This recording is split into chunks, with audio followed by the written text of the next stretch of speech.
Hoy vamos a mirar el hábito de la oración. ¿Qué vamos a orar? A mirar el hábito de la oración. Muy atentos entonces. Yo creo que uno de los lugares más frecuentados por nosotros siempre es la mesa del comedor. En cualquier lugar, todos los días. Ese es el lugar visitado 3 veces al día. Ahora, también se visita la cama todos los días. Pero es el lugar más visitado, ¿por qué? Porque la cita con este lugar se vuelve imprescindible por una razón sencilla.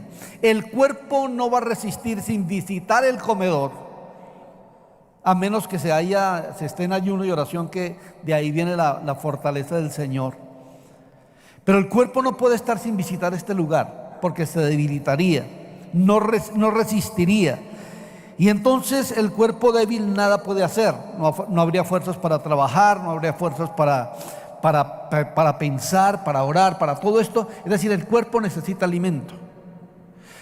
Esta ilustración nos lleva a pensar que el espíritu debe estar muy alimentado, porque de otra manera un espíritu débil simplemente hace una persona religiosa, no más. Una persona religiosa, un cristiano evangélico más, pero no un cristiano fuerte, no un cristiano que da fruto y que florece como debe florecer. Entonces, allí debemos tener nosotros también un lugar para visitar a diario. Si 1, si 2 o 3 veces o 5 veces o 7 veces, no sé cuántas veces tú puedas orar. Se aconseja que 3 veces al día o 1 vez al día, pero bueno, entonces ese lugar imprescindible para fortalecer el espíritu y salir triunfantes debe ser el lugar de la oración. El lugar de la oración. Si queremos ser cristianos fuertes, para mantenernos firmes frente a los embates del enemigo, frente a la persecución terrible del enemigo, entonces debemos frecuentar el lugar espiritual. ¿Cuál es ese lugar? El lugar secreto, el aposento que se convierte en el comedor del espíritu. El aposento, el lugar secreto del que habla el Señor. Es decir, un lugar donde yo me conecto con Dios diariamente sin interrupción, ¿sí? Entonces, ese lugar, si lo frecuentamos, producirá en nuestra vida espiritual algo, y es el gozar de buena salud. El gozar de buena salud. Cuando Jesús se refirió a la vida, Él dijo: yo he venido para que tengan vida y vida en abundancia. ¿Por qué no se paró ahí el Señor diciendo: yo he venido para que tengan vida? Porque vida puede tener una persona, pero llena de problemas, de dificultades y de enfermedades. Hay personas conectadas a un aparato que tienen vida, pero no vida abundante. Yo diría que este versículo se podía traducir, y lo he dicho varias veces: yo he venido para que tengan vida y que disfruten de una excelente salud espiritual. ¿Sí? A eso se refería el Señor cuando dice: yo he venido para que tengan vida y la tengan abundante, vida abundante espiritual. Ok, entonces necesitamos, en medio de los tiempos duros, orar. Diga conmigo: en los tiempos duros hay que orar. En los tiempos difíciles hay que orar. En los tiempos fáciles hay que orar. ¿Sí o no? La oración no es simplemente para practicarla en los tiempos difíciles. La oración es para practicarla en todo tiempo. Por eso el pastor David decía, y el título apropiado fue: ora en todo tiempo, ora. En todo tiempo hay que orar. ¿Sí? Vamos entonces a Mateo capítulo 6, versículos 5 al 8. Mateo capítulo 6, versículos 5 al 8. Debemos orar, claro, pero debemos orar a la manera de Dios, a la manera como el Señor dice que nosotros debemos conectarnos con Dios. Muy bien, Mateo 6, 5 al 8. Lo primero que dice: y cuando ores,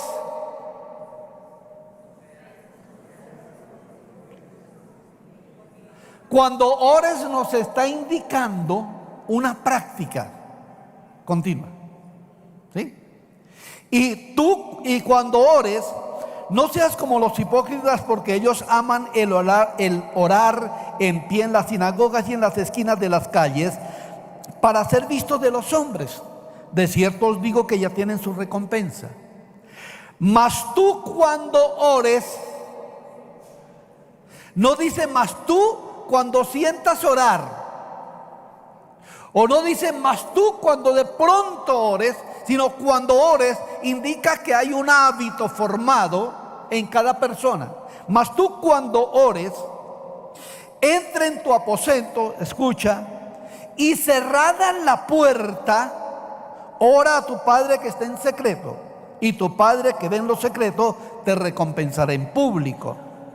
Y orando no uséis vanas repeticiones como los gentiles, que piensan que por su palabrería serán oídos. No os hagáis pues semejantes a ellos, porque vuestro Padre sabe qué cosas tenéis necesidad antes de que vosotros le pidáis. ¡Wow! ¡Qué pasaje tan hermoso! Lo primero que nosotros tenemos en este pasaje, el primer punto, es que hay necesidad de orar. El versículo 5 comienza y cuando ores, y el versículo 6 comienza mas tú cuando ores. Viene hablando del Señor, de la limosna, de las ofrendas de amor que nosotros llamamos, que es algo que se hace en secreto. Cuando uno da una ofrenda, dice: oiga hermano, venga el que está allá de busito rojo, venga que es que yo tengo una ofrenda para usted, delante de todo el público. Eso hacían los hipócritas, para ser vistos por los hombres y decir: uy, qué tipo tan dadivoso, qué mujer tan dadivosa. ¿Sí? Entonces, al igual que la limosna y el ayuno, la oración debe ser parte vital en la práctica de las disciplinas cristianas. ¿Por qué? Porque la oración es característica del pueblo de Dios. Si hay alguien que se declare hijo de Dios, tiene que ser una persona que ora, que se comunica con Dios, porque el Hijo de Dios se comunica con el Padre. Amén. ¿Un hijo habla con el Padre o no? No puede decir: bueno, yo tengo una relación con el Padre y nunca hablar con Él. Eso no es relación. Y claro, existe a nivel terrenal muchos papás que ausentes todo el tiempo, ausentes. Pero bueno, el Señor tiene una ventaja, y es que Él es omnipresente y está presente en todo tiempo y en todo lugar. Bendito sea el Señor. Entonces, repito que la oración es característica del pueblo de Dios, porque orar es hablar con Dios. Fíjense que en el Antiguo Testamento Dios mandó edificar altares. Ahora, yo no sé de dónde el mandamiento lo heredó Noé, ¿sí? No es en la ley que está escrito que se hagan altares, sino que Noé lo primero que hizo al salir del arca no fue decir: bueno, voy a construir mi casa y ahora esta tragedia aquí. No se puso a lamentarse de una tragedia global, universal, mundial, y que solamente 8 personas era la población mundial de aquel entonces. Él sale del arca y dice Génesis 8:15 en adelante hasta el 20. Dice: entonces habló Dios a Noé diciendo: sal del arca tú y tu mujer y tus hijos y las mujeres de tus hijos contigo. Todos los animales que están contigo, de toda carne de aves, de bestias y de todo reptil que se arrastra sobre la tierra, sacarás contigo. Y vayan por la tierra y fructifiquen y multiplíquense sobre la tierra. Entonces salió Noé y sus hijos, su mujer y las mujeres de sus hijos con él. Qué bonito que Noé salvó toda su familia, ¿no? La mujer, los hijos y las nueras. Los papás de las nueras, los hermanos de las nueras, todos se ahogaron. Bueno, dice versículo 19: todos los animales y todo reptil y toda ave, todo lo que se mueve sobre la tierra según sus especies, salieron del arca. ¿Qué dice a continuación? Y edificó Noé un altar a Jehová y tomó de todo animal limpio y de toda ave limpia y ofreció holocausto en el altar. Qué hermoso lo que la relación que tiene Noé con Dios, que lo primero que hace es edificar un altar. Ahora, altar no es esto. Altar es el lugar donde se sacrifica a Dios un animal. Por lo tanto, el altar para nosotros es el lugar secreto, mas tú entra en tu aposento y cerrada la puerta, ese es el altar donde se sacrifica a Dios alabanza y adoración. Eso es su altar. ¿Dónde está tu altar? ¿Y cuánto tiempo tienes contacto con el altar? Se suele llamar a esta parte altar. Esto no es un altar, hermanos. Altar es todo este sitio, porque altar es donde cada uno de ustedes sacrifica. Su silla es un altar los domingos, ¿sí o no? Porque desde allí hay oración, desde ahí hay sacrificio de alabanza y de adoración. Esto es una plataforma. Amén. Esto es una plataforma. Muy bien, entonces Noé, como un acto de adoración en respuesta a la fidelidad de pacto con Dios, a la preservación de la vida de él y de su familia, como los pobladores que serían de la población que tenemos en la actualidad, él le agradece a Dios esa bondad, y por eso lo primero que edifica es un altar desde donde se comunica con el Señor. Amén.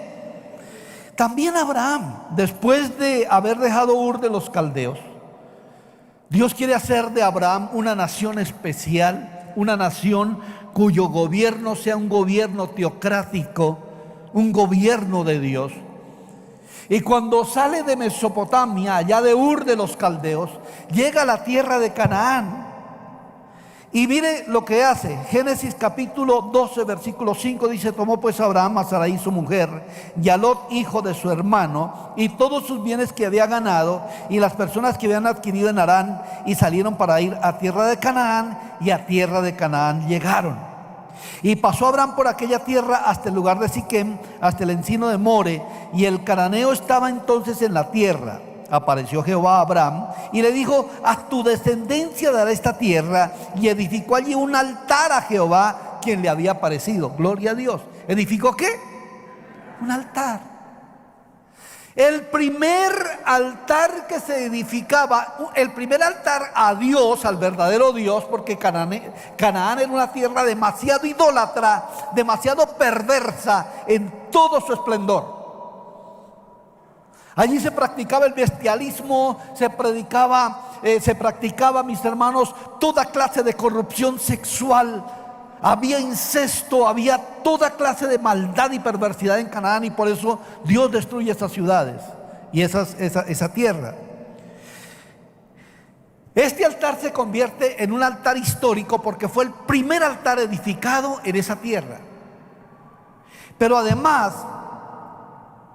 es un altar edificado desde donde se le rendiría culto al verdadero Dios. ¿Qué altar tan especial el que levantó entonces Abraham? ¿Y para qué un altar? Pues porque allá iba todos los días a sacrificar un becerrito. Fíjense que sale Noé y viene su descendencia, y ahí está Abraham, el que también edifica un altar. Hermano, extrañamente muchas cosas son esperadas por muchas personas, pero poco tiempo se da con Dios para que Dios haga esas obras y esos milagros y esas señales. Entonces nosotros tenemos ejemplos de los grandes líderes, cómo lograron cosas imposibles a través de la oración. Ese Moisés, allá la presencia del Señor se le apareció cara a cara. Ahora, no es que Moisés haya visto el rostro de Dios, porque nadie ha visto el rostro de Dios, pero en una cosa tan impresionante, mis hermanos, de fuego que descendió del cielo sobre el monte Sinaí. Eso se hizo porque duró 40 días y 40 noches orando. Una cosa impresionante, como el Señor se manifestó. David, desde muy niño su oración allá con su arpa cuidando las ovejas, yo creo, tocaba y las ovejas eran las que lo oían. Pero ahí estaba David. ¿Y qué hizo David? Vencer a un gigante con una honda.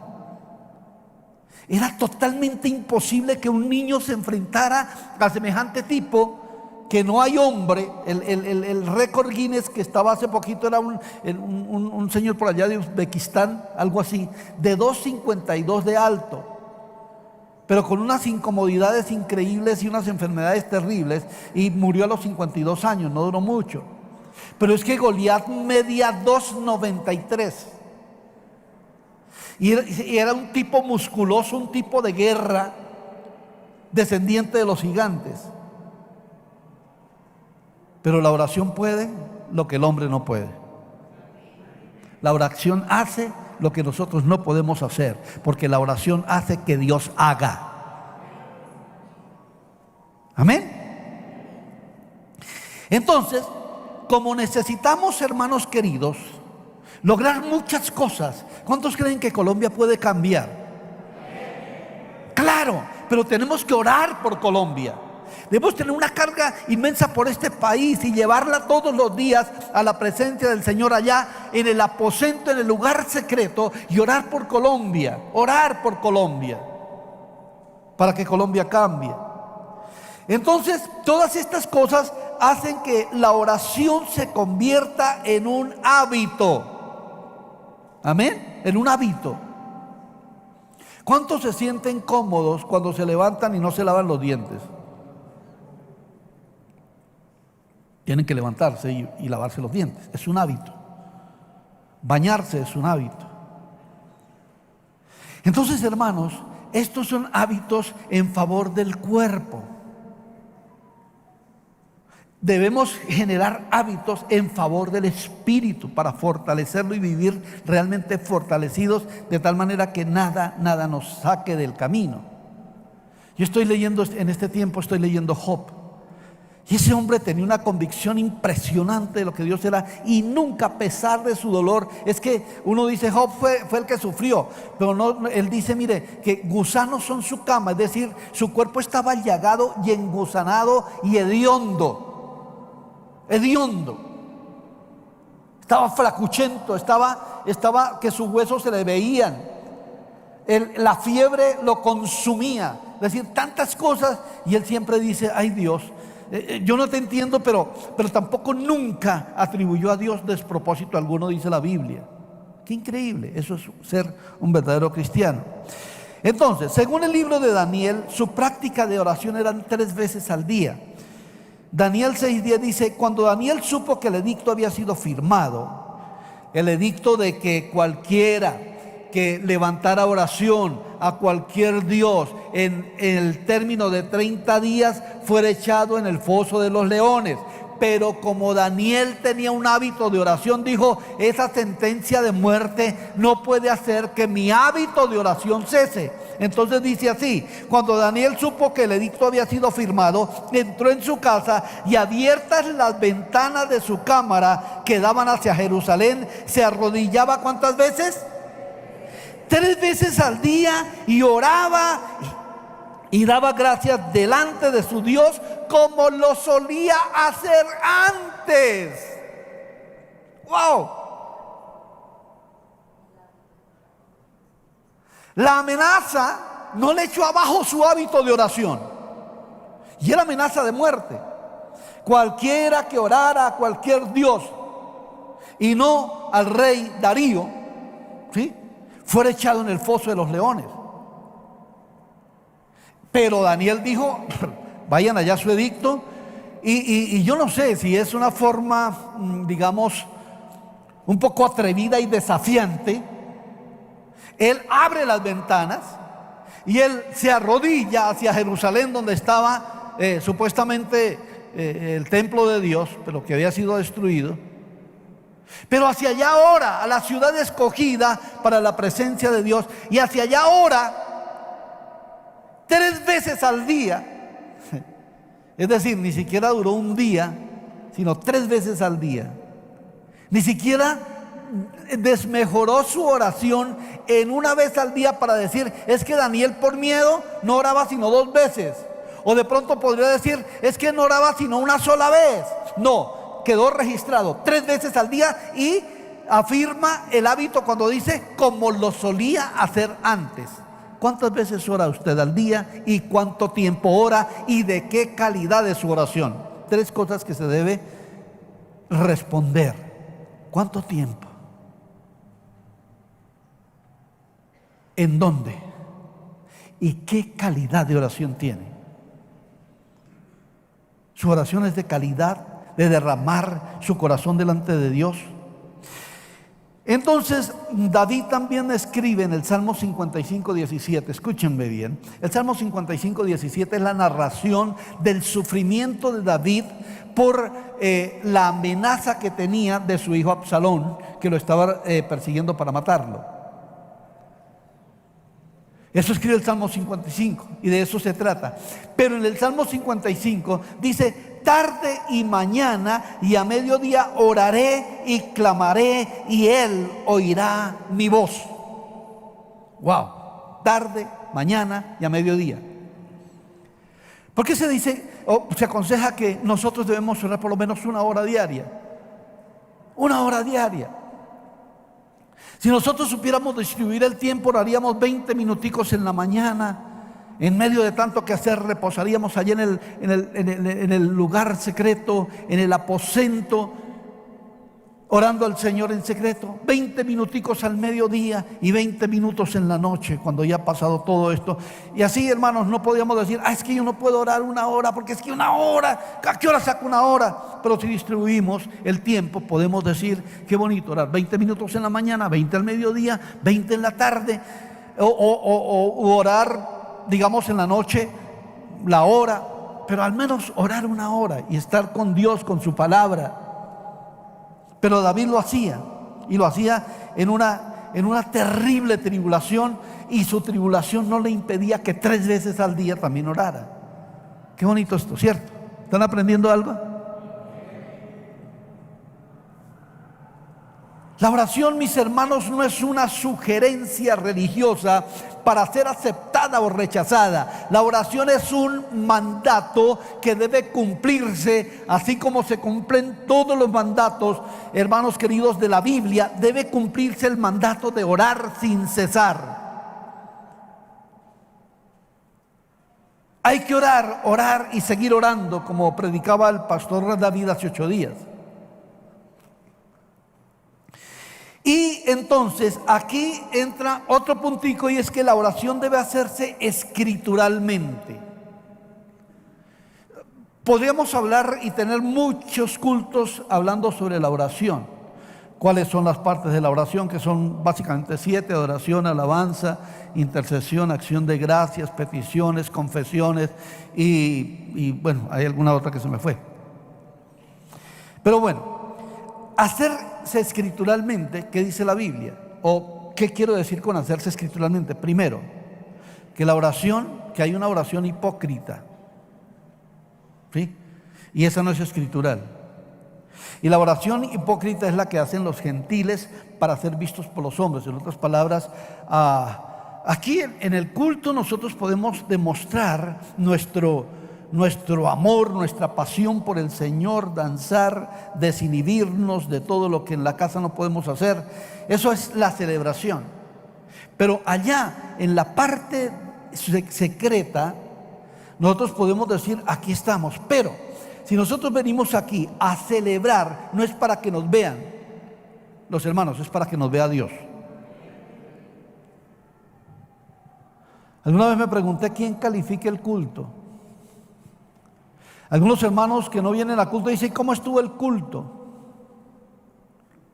El culto no lo calificamos nosotros, porque podemos ser engañados. Cualquier persona que salta, que brinca, que grita, que hace, hermanos, eso si lo hace para Dios, quien realmente califica el culto es Dios. Porque Él sí sabe para qué lo hicimos y por qué lo hicimos. Si hace, hermano, para Dios, ha habido movimientos por allá que llaman avivamiento, y entonces que el movimiento de la risa, y entonces uno viene y dice: el gozo del Señor es nuestra fortaleza, y derrama aceite y empiezan todos a reírse. Si eso es para la gloria de Dios, ríase todo lo que quiera. Otros empiezan a llorar porque sintió el gozo del Señor. Y hermanos, a veces uno llora de alegría delante de Dios y derrama su corazón. Pues si llora para la gloria de Dios, pues siga llorando. Si brinca para la gloria de Dios, siga brincando, pero no brinque porque le dicen que brinque.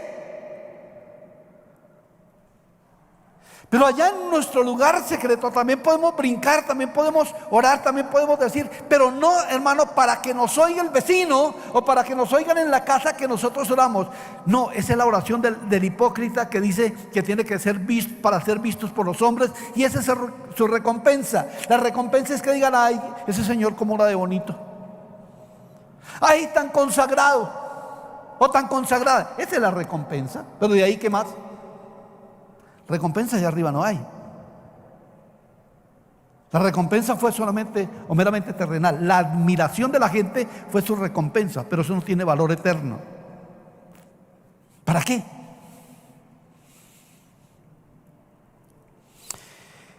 Hermanos, cuando buscamos esos, ¿qué era lo que hacían los fariseos y los gentiles? Que buscaban las esquinas y empezaban a: ¡aleluya! ¡Gloria a Dios! Y la gente pasaba y Dios lo bendiga, hermanos. Para ser vistos por los hombres. De cierto les digo, ya tienen su recompensa. No, mis hermanos, eso simplemente, el ser vistos por los hombres no es una buena motivación para orar. Eso se llama hipocresía religiosa. Hipocresía religiosa. Y esta palabra, cuando dice no sean como los hipócritas, esta palabra hipócrita tiene origen en el teatro griego. ¿Saben quiénes eran los hipócritas? Los que llevaban una máscara. Entonces, del teatro griego viene esta parte. El que llevaba esa máscara, ese disfraz, lo llamaban hipócrita.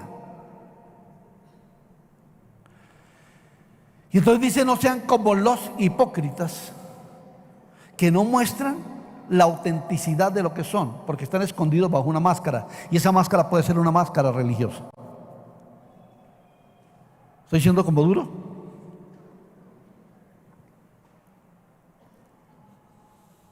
No podemos usar máscaras religiosas.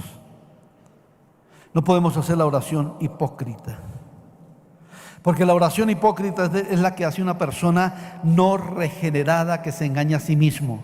En otras palabras, no son auténticos discípulos de Jesús. Ay, ay, ay, eso duele. La otra es la oración pagana. Y la oración pagana es aquella que hace vanas repeticiones, es decir, palabras que pierden significado. Perdónenme, voy a hablar con todo respeto, porque yo fui muy católico. Mi madre era muy católica y yo fui acólito. Pero hermanos, cuando rezábamos el rosario, ¿qué entendíamos de lo que rezábamos? Ni siquiera yo entendía el Padre Nuestro, ni el Ave María, ni Dios te salve, Reina, Madre, misericordia, vida y dulzura, esperanza nuestra particular. ¿Sí?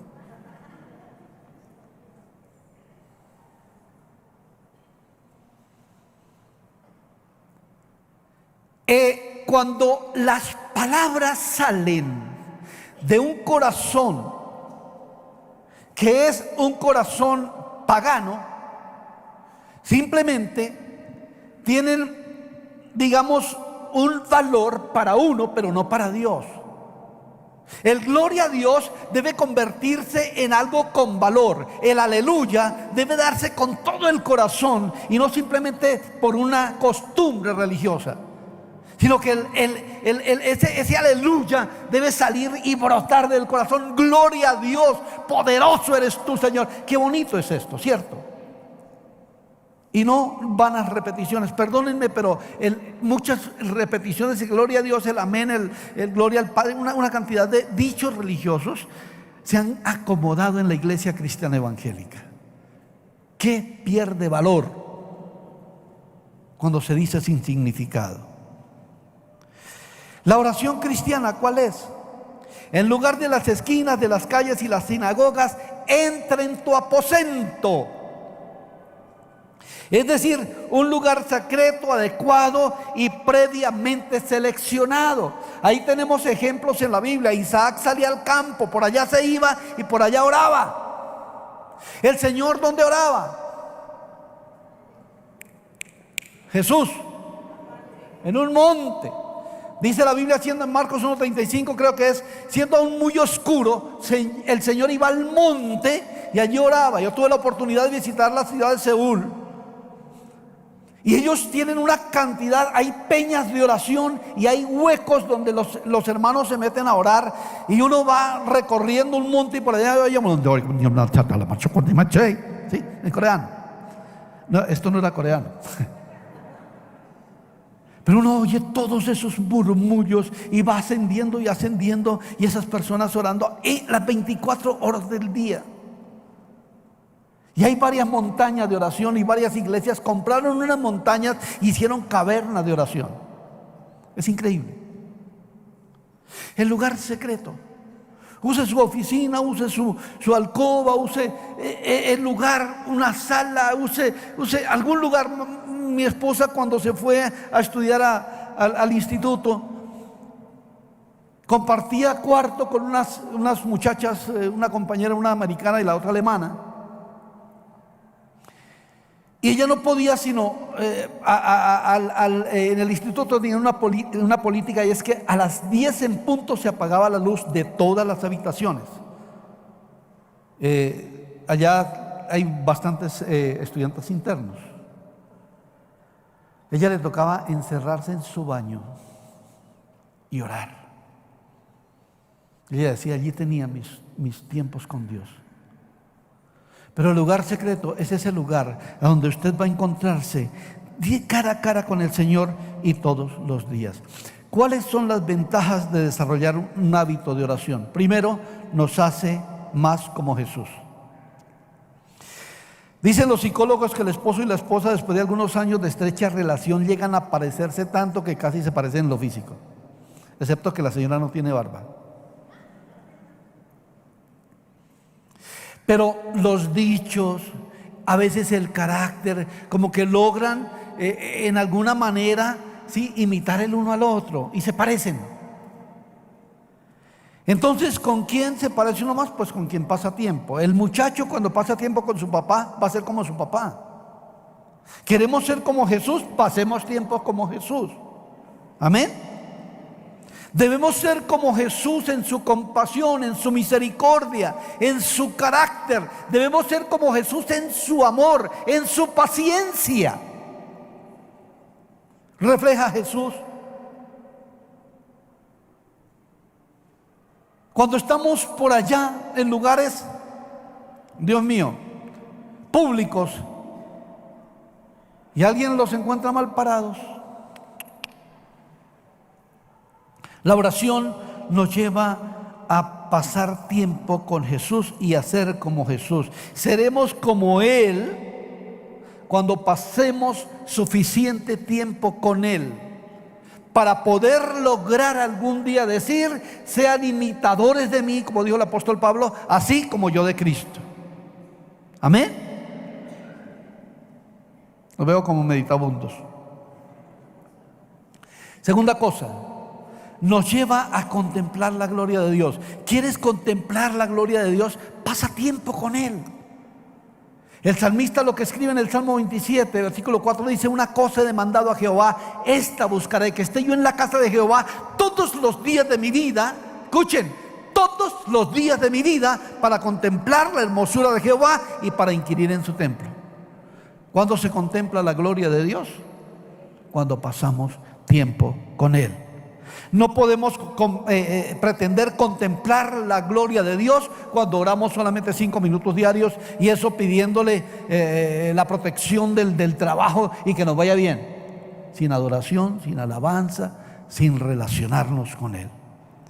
¿Cuál era la sed del salmista David cuando dice en el Salmo 63: Dios mío, eres tú, de madrugada te buscaré, mi alma tiene sed de ti, mi carne te anhela en tierra seca y árida, donde aguas no hay, para ver tu poder y tu gloria, así como te he mirado en el santuario? ¿Quieres contemplar la gloria del Señor? Pasa tiempo con Él. Tercera cosa: alimenta nuestro espíritu y nos hace fuertes. Esto hace el hábito de oración. Nos hace más como Jesús, nos lleva a contemplar su gloria, alimenta nuestro espíritu y nos hace fuertes. Si el cuerpo no se alimenta, muere. ¿Sí o no? De igual manera, si el espíritu no se alimenta, muere. Ojalá hubieran radiografías para los espíritus de las personas, a ver cómo están. ¿Cómo estamos nosotros delante de Dios? Algunos andan con un espíritu débil. Entonces, ¿qué pasa con un espíritu débil? ¿Cuáles son las características de un espíritu débil? Simplemente cae fácilmente en la tentación, sucumben ante la prueba, no saben manejar los conflictos, dejan de alcanzar los milagros del Señor. Todo esto es un prueba de que hay un espíritu débil. Con cualquier cosa se amargan. Entonces, al igual que el cuerpo no puede almacenar, escúchenme bien, tú no puedes comer y decir: esta es la bodega y voy a comer para almaceno comida, porque es que en la semana no tengo tanto tiempo de ir a la mesa, entonces yo como por la semana. Eso toca todos los días y 3 golpecitos al día. ¿Sí o no? Si el cuerpo no puede vivir sin comida, el espíritu tampoco. Si el cuerpo no puede vivir sin comida, el espíritu tampoco.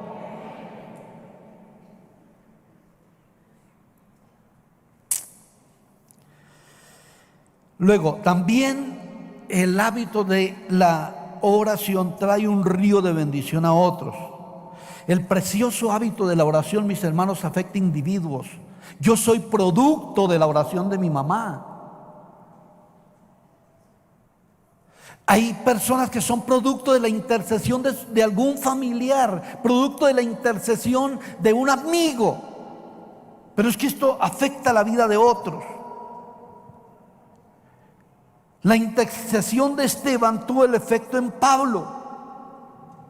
Sí, Pablo allá cuando Esteban lo estaban lapidando, las ropas las tenía Pablo, pero Esteban le dijo: Señor, no les tengas en cuenta este pecado, perdónalos también. Trató de imitar las palabras de Jesús porque no saben lo que hacen. Y Pablo después se convirtió. Y qué siervo de Dios. Miren, hermanos, la caída del muro de Berlín no se dio por una política exterior ni de cancillerías. Hay un hombre llamado Christian Führer. No sé si Führer era por el nombre, es el apellido, es un seudónimo, porque el Führer, recuerdan que era Hitler, que quiere decir el caudillo, el líder, el capitán. Bueno, pero Christian Führer tenía una iglesia llamada San Nicolás en la ciudad de Leipzig, que era una de las ciudades más importantes de la Alemania Oriental, la Alemania comunista. Y él comenzó a orar en el año de 1982 por la paz y la reunificación de las Alemanias. Y inicialmente iban 12 personas porque era prohibido orar en la Alemania comunista. Y hermanos, él comenzó a orar y todos los lunes sagradamente oraba por la reunificación de Alemania y oraba por la paz, y se fueron agregando. Hubo persecución, hubo barricadas, pero hermanos, ¿saben qué? El 9 de octubre de 1989 hubo una congregación de 70,000 personas orando, y se le añadieron muchos otros. Entonces pusieron barricadas para que la gente no llegara, tomaron presos a algunos líderes de la iglesia, pero se incendió esto, hermanos, que esto se convirtió, fue en una protesta pacífica social. Y el asunto, hermanos, es que dio tanto esto, hermanos, y el río de oración y protesta pacífica, mis hermanos queridos, que el 9 de noviembre de 1989 el muro de Berlín cayó, producto de la oración, porque afecta a otros, cubre a otros, trae bendición a otros, nos enseña a usar el tiempo sabiamente. También, hermanos, cuando hay un hábito de oración, podemos ahorrar tiempo. Diga conmigo, orar es ahorrar tiempo. Algunos dicen: no tengo tiempo de orar, y en el día se embolatan en una cantidad de cosas, mientras que si oramos vamos guiados. Cuando vamos con la dirección, vamos guiados y llegamos rápido. Antes no existía Waze ni Google Maps. Existía la habilidad de buscar direcciones, ¿sí o no? Pero tenía que uno ir con la dirección. Vaya sin dirección y a ningún lugar llegaba. El que va sin dirección a ningún lugar llega, o llega al lugar tal vez, pero llega equivocado. Y orar es recibir guianza de Dios en la mañana para el día. Amén. Ore, busque el río de Dios en el día. Entonces nos lleva a experimentar. También nos lleva a usar el tiempo sabiamente y nos lleva a experimentar lo sobrenatural. ¿Cuántos quieren milagros de Dios?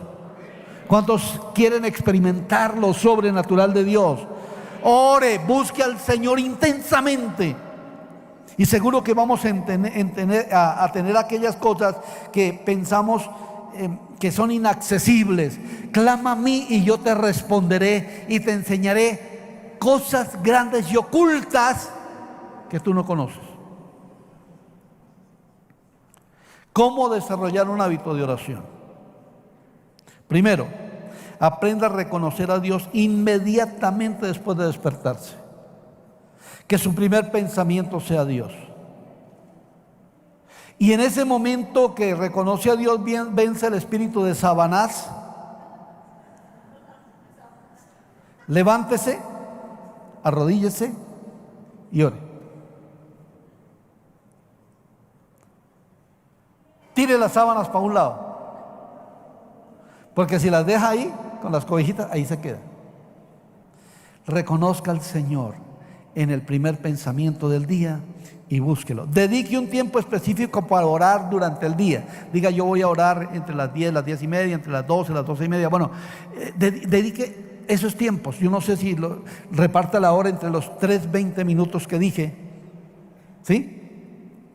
Pero dedique un tiempo específico para orar. Debe ser parte de la agenda. No puede decir: no me queda tiempo y por eso no oro. Porque cuando no sacamos tiempo, el diablo le va a embolatar el tiempo que usted usa para Dios. ¿Sí o no? ¿Están conmigo? Desarrolle un espíritu continuo de oración. Quiere decir, la oración no termina cuando el tiempo devocional termina. Eso se sigue todo el día. Hay un espíritu de oración continuo. El apóstol Pablo nos dice que la oración debe ser sin cesar. Orad sin cesar. Dad gracias a Dios en todo, porque esta es la voluntad del Padre para con nosotros. Invierta el tiempo necesario hasta que encuentre la gloria de Dios. No se pare hasta que no sienta una bendición. Dile: Señor, yo necesito de ti. Señor, manifiéstate en mi corazón, en mi vida. Y no se pare de ahí hasta que tenga esa bendición en su corazón. Seleccione un tiempo y lugar libre de distracciones. Recordemos la enseñanza de Jesús del lugar secreto. Otra cosa, siéntase preocupado o preocupada si ha dejado de orar, porque su espíritu va a estar débil y el diablo va a aprovechar esa debilidad y se la va a meter por algún lado. Tenemos que ser una iglesia de oración, hermanos y hermanas. Busque motivos continuos de oración. Un niño en la calle nos invita a orar. Una noticia trágica nos invita a orar. ¿Alguien oró por los niños que estaban perdidos? ¿Sí? ¿Cuántos oraron por los niños que estaban perdidos? Una noticia así nos invita a orar. Es decir, siempre hay motivos. Una mala noticia de un pariente nos invita a orar. Hay que buscar eso, motivos continuos de oración. Una persona enferma, una persona necesitada, un fracaso económico de alguien o de uno mismo, una noticia de la nación que no nos conviene. Todo eso nos invita a orar. Así que, hermano, haz tu hábito de orar. Dígale que está a su lado. Ahí. Haz tu hábito de orar. Concluyo diciendo, tenemos que estar en el comedor del Señor, enamorados del santuario, enamorados del lugar secreto, enamorados de una vida devocional. Amén.